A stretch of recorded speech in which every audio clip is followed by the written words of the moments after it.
Hi guys, my name is Deb Oliveira. I am the founder of Oliveira Multimedia, where we are a full service marketing agency. So during month one with us, we talked about all the basics of your foundation of your business. Like we talked about the foundation because your marketing is useless unless you have a solid foundation, because sure, marketing can bring people in to your business, but if you lose them there, then you just wasted your marketing. Awesome that you were able to bring people in and your marketing was effective, but if you can't follow through with a solid system and a solid business, then it's gonna be a waste of time and it's gonna be a waste of money. So I really encouraged you guys to focus on the foundation, and I truly hope that you took the time and the efforts, even if you're already an established business, which everyone mostly is, that would be, taking this training. Even in that case, I hope that you took it serious and re-looked at the foundation of your business, re-looked at every single process from the moment that, someone comes in contact with your business to them booking or them contacting you through the entire series. And I hope that that's all written down somewhere and that is communicated to your client or your customer and also to your team, to them then being completed with their process with you. And this could be as simple as, if you're a brick and mortar, from them seeing your ad or seeing the outside of your store, and then what is that feeling when they walk into your place of business? What is the feeling that they get when they go onto your social media? Do you have a presence? Or if they go onto your website, which your website should always be your business home. So you can do all these other things online, but make sure that everything comes back to your business home. And that includes, even if you have a brick and mortar, you should still have your business home a solid website. I also encourage you guys to have someone be kind of the guinea pig of your foundation and your process and the experience. Have a couple guinea pigs go through that process as if they were a real client or a real customer, and have them tell you, hey, here are the things that I experienced, here are kind of the pain points, and then I hope that you have had enough time to go in and fix those things. Okay, so that's kind of recap of lesson one, and now we're gonna move into lesson two. Please excuse me if I'm a little bit out of breath. I am currently pregnant, and I swear this pregnancy, everything that I do makes me super out of breath. So please excuse me if I sound a little bit out of breath. Baby boy is just like sitting on my airways, if that even makes sense. Okay, so let's talk about effective marketing. Effective marketing strategy will help you attract the right audience, which then drives sales, as well as it helps you create a brand awareness. That's something that we personally specialize in, is creating businesses that people are like, oh yeah, I've heard of that one. We really specialize in creating brand awareness for businesses when that comes to showing up online and in person, images and videos that attract the right audience, because not everything that you do is going to land in the right audience based on age, demographic, like where people live. A lot of people are like, I'm gonna throw all this stuff out there and I'm gonna get noticed. That's not totally how this works. You first need to look at who that ideal audience is, and then make a game plan on how you're going to attract them, which is kind of what we're gonna talk about today. Key number one is exactly what I was just saying, is creating brand visibility. So finding out who is your key target, who is it that you are trying to attract. If you are trying to attract a Gen Z, there's a really good chance that they are not hanging out on LinkedIn. Maybe a choice few, yes, but for the most part, they're mostly gonna be over on Instagram and they're gonna be on TikTok. You kind of have to get in the mind of your demographic and realize where they're hanging out. What are some key elements that they're really into right now? What are some trends that are going on? And that's one thing, is stay up to date on these trends as they're constantly changing. This is something that is going to always be changing. So you need to have a team member, or you yourself, be someone who is dedicated to staying up on trends and trying to be one step ahead of your competition. Yes, I fully believe in community over competition, but the truth is that there are other businesses in our same, industry, and we want to make sure that we are up to par with them, right? So the first thing is creating a compelling brand story. So why is it that someone needs your product or your service? What is it that they get out of it? So often I will go onto someone's website or their social media and they're talking about the things that this is what I do. This is why I started my business. Stop. Hard stop right there. Okay? Because 9 times out of 10, when people are going to you, like your website or your socials, they want to know what's in it for them. I have such a hard time saying this, but they really don't care. They don't care why you started your business. They don't care why you love doing what you do. I mean, sure, they want to know little tidbits about you, which is what we talk about with being authentic. But for the most part, they want to know what is in it for them. What is the outcome that you provide? And start there. Start at the outcome. But then also, yes, I know I just said people don't really care about why you started your business. At the same time, still mix in being super authentic. You know, I am very much about being authentic and showing your true self. And even though I know a few business owners, they're like, I am not the face of my business. So what do I do? Awesome. So guess what? Your product or your service can be the face of your business, and your clients can be the face of that and the experience that they get. Like, for example, the Aroma Labs. Oh my goodness. The owner of the Aroma Labs, she is fantastic. I absolutely love her. I adore her. I have so much respect for her as an owner, but she's not the face of her company. However, their product is the face of their company. Their team is the face of their company. So even if you as the owner don't want to be the face of the company, that's okay. Then make sure that your product or your service and the outcome and the experience and your team are the face. Be authentic. Not everything has to be perfectly done. Like, I encourage you to show up on lives, or even if you don't feel comfortable doing lives, ask your team to do it. Ask, a client to do it. Or the best yet is record a video and share that video, because then you have full control of it. Whereas I know people get really nervous when they're on video, especially when it's live, that they're like, I don't know what to say, or I'm afraid of saying the wrong thing. Cool. Record it, then share it. Okay, so first thing is creating a brand voice. Number 2 is being authentic. Number 3 is creating a brand presence, okay? Brand elements. So this is your logo, the fonts, and I suggest having only about 2 or 3 fonts. Same with color, your brand color. Every color has a hex code. Stick with your hex code. So often, and I've been guilty of this too, okay? Where you're just kind of in a rush to make something and you're like, I don't know my hex code, so I'm just gonna get as close as possible. Okay, do you really think that bigger businesses are doing that? No, they're continuing with their hex code, and it allows your business to be remembered. So I'm gonna go back to the Aroma Labs as a perfect example. They have this color blue.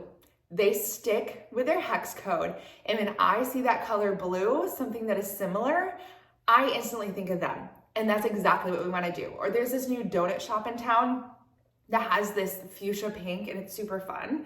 I wish I knew the name of it, which is probably not the greatest, but they're new, so I'm also not very aware.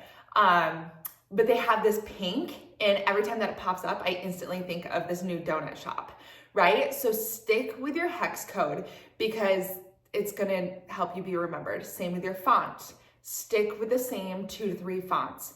Same with your logo. Make sure that you are working with a professional on your logo, because your logo does reflect your business. And so often we want to just create a quick logo. Once again, I am guilty of doing the exact same thing, but create a logo that is going to attract the right audience. I'm working with one client right now that their logo is from about 2017, and it's a little outdated. And I went to her and I was like, hey, I think we should update your logo to best reflect the growth of your company. You went from being, just this shop that was just kind of opening to now you are an elevated, I'm trying to be very cautious in how how I'm wording it because I don't want to be like, hey, this is the client. They are more high-end. And I'm like, okay, but your logo does not reflect this high-end client anymore. So let's update that. So your logo, super important. And then next, I think we're at number 4, which is maintaining consistency. Like I've already stated, everything needs to be consistent. That means your brand voice, the images that you're using, have a few key words. Like another client that we're working with, one of their words is empowering and strong and successful and true wealth. These are key words that we're trickling into all of their website copy and all of their social media so that everything is consistent with color, with fonts, with the logo, with images, with keywords. Keep the brand voice consistent across all platforms. Next is create a website that is visually appealing and user-friendly. This kind of goes back to lesson number 1, where I said to have a guinea pig come in, try your service or experience as a guinea pig so that you knew where the holes are in your business. Same goes with your website. Have several people hop on your website and try to go from start to finish. Do you have contact information easily accessible in multiple places? I don't care that you have a contact page. You should have a contact us in some form on every single page. Your email address should be very clearly displayed. Your contact information, very clear, very simple. The process of how to work with you should be outlined as well. This one is kind of controversial. I personally believe have your pricing on your website. I know personally as a shopper, if I go to a business and they don't have their prices listed, I move on. I fully believe that you should be transparent with your audience and let them know your pricing, because if a business doesn't have their pricing on their website, I'm kind of like, oh, you were probably out of budget, or it just speaks like bad communication from the start. So definitely have your pricing listed out, have the process, have the services, have your website be super user-friendly. Another problem that I see often with websites is that they are really bogged down with a lot of things. On average, have about 5 pages on your website. You don't really need any more.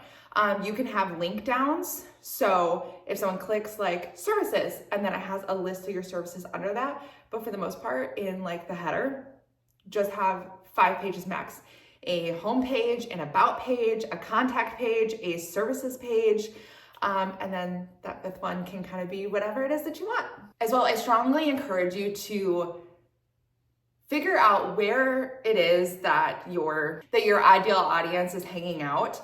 And that may not be online, but I still would encourage you to have a social media presence.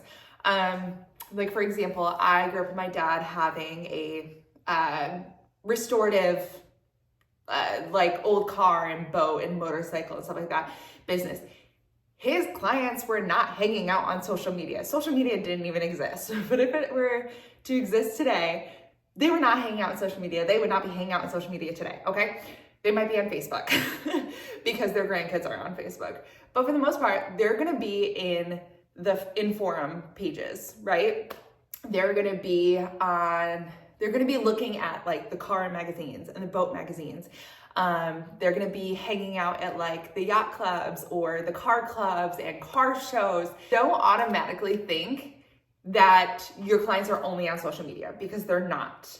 They are also on different websites and they're in-person events, like fundraisers. Ooh, this question recently came up is, thoughts on fundraisers.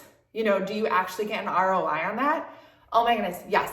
It depends on your perspective on going into a fundraiser.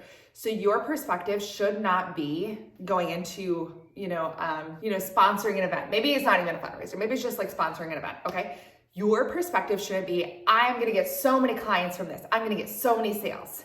No, It's part of your brand presence, as well as getting out there as your company and getting in front of people, which I think is super important. Going to networking events, going to shows, like be in person, be in front of people, let them get to know you. And maybe it's not you as the owner, maybe it's your team, and make sure that your team is very solid on the training so that they are also part of your little community that you build within your company. I just think it's super important to still get out there as a real person and interact with others as the owner.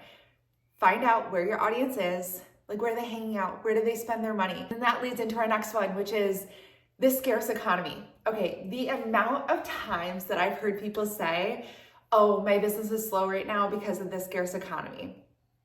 Okay, I understand that, yes. And then people decide, I'm gonna cut back on my marketing budget because you know what? Business is slow right now. But I wanna challenge you, and this does not come from a marketing agency. I fully believed this before we were a marketing agency. As you guys know, I owned a wedding company for 14 years. I was also raised in business. I've helped build and grow multiple businesses, which is the same system that we use within the marketing agency, and we've been able to continue that businesses, like growing other businesses under the marketing agency. But anyways, so I hear so often that people want to cut their marketing budgets when things get tough. I would strongly encourage against that, because then you are just waiting on chance. And I understand it. I understand money gets tight, but you still need to continue marketing somewhere. Maybe you are cutting your marketing budget a little bit, but for the most part, continue marketing, continue getting out there. Maybe you're just going to shift a little bit how you do that. So maybe instead of spending, $3,000 a month, you're only spending about $1,500. Okay, cut somewhere. But you need to have a strategy in place and working with a professional, because we all have our own realms of geniuses, right? If you're working with an agency that is creating a strategic plan to make sure that you get an ROI, if you are spending $3,000 or if you are spending $1,500 or if you are spending $20,000, that there is a strategic way that money is being used, okay? Because we're not just gonna throw things out there and like hope that it works. It needs to be strategically done so that your money is being well spent. But I highly discourage against just pulling your marketing budget and being like, I need to sit back right now because times are tough. The next thing, when people come to me and they're like, it's the economy. Okay, but people are still spending their money, right? They're still spending their money somewhere. So maybe we need to shift your brand voice, right? They're still spending money somewhere. So why should they be spending it with you? Like, what do you offer? Why do they need your business or your service? Like, I know when it comes to the economy, people aren't going out and doing as many experiences when there is an economic strain. And so they're doing more free things like going to the beach or going to the park. But what about businesses like, for example, Break Room Therapy? I personally absolutely love them. I think that they're an incredible experience, but they're also an incredible resource. So why do people need that company? They need that company because guess what? You're stressed. You may be feeling a lot of changes in the world right now, and we are a safe place for you to just let all that out. And when you leave, you get to feel free. You get to leave all of those feelings and those emotions at the door. You get to just leave them here, and you get to walk out those doors feeling lighter. You get to be less stressed. You get to go into the world being a better version of yourself. Okay, that's very like woo-woo, a little flowery, yes. But that's how you kind of transition to, but you do need our service. You do need, what we offer. Even when times get tough, that's why you need us. And it's not being like, oh, if you don't have any money, okay, I still want you to spend your money with me. No, maybe it is shifting to a different audience. Point being is, even if there's an economic strain, don't just pull all of your marketing. Continue moving forward. Those are the businesses that are going to survive any type of marketing, any type of economic strain, are the ones that didn't give up, the ones that continued pushing forward. It's the saying that every overnight success, there are 15 years of really hard work. For example, right now, I have been getting a lot of publicity and a lot of press, but that didn't happen overnight. That is about three or 4 years of behind the scenes work that I've been working at to, I was trying to hone in that skill of sending out press releases, pitching a story, pitching what I offer to these publications. And, it had to be tweaked and I was making connections. Sure, it seems like, oh, wow, there's all this success happening overnight, but it's not.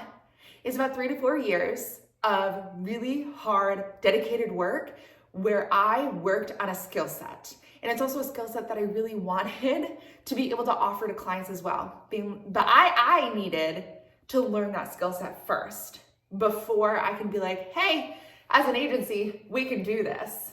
No, we needed a system that worked first, which is exactly, I had the wedding agency for 14 years. I closed it after my daughter passed away because honestly, I had zero capacity at that point. But we created a system within that agency that worked and that has been duplicated multiple times. And then going into the marketing agency, I was like, we know a lot of things because each of us in our agency, as our marketing agency, we are not we do all the things. No, each team member does something specific that they have worked on their skill set. They're experts in that field and they're not trying to do all the things, right? Okay, so that's a whole other thing. One more thing that I want to talk about is implementing a strategic strategy. So I've kind of touched on this multiple times, and that is work with a professional, okay?